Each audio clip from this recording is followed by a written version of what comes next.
کی بارگاہ میں چلتے ہیں اور ان کو خراج تحسین پیش کرتے ہیں. یعنی سرحد عشق رسول و عشق اہل بیت و عشق صحابہ و عشق اولیاء کی نگہبانی کرنے والے،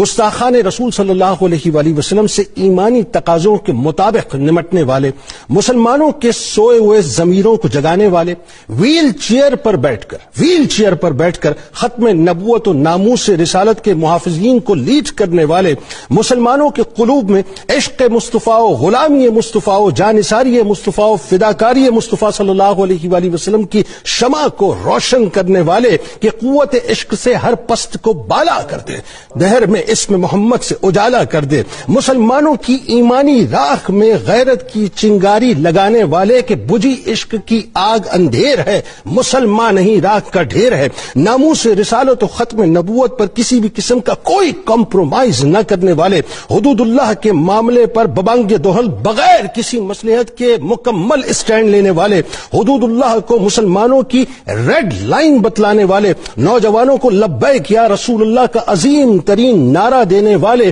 پے کرے عظیمت و استقامت، محافظ ختم نبوت و ناموس رسالت، ایک سچے اور انتہائی سچے عاشق رسول، امیر المجاہدین، حافظ قرآن، حضرت علامہ خادم حسین رضوی علیہ رحمہ. ناظرین، ایک شخصیت نہیں بلکہ ایک فکر کا نام ہے، ایک نظریے کا نام ہے، ایک تحریک کا نام ہے، ایک عزم کا نام ہے، ایک جبل استقامت کا نام ہے، بلکہ یوں کہیے کہ عشق رسول کا دوسرا نام علامہ خادم حسین رضوی علیہ رحمہ ہے، جو ویل چیئر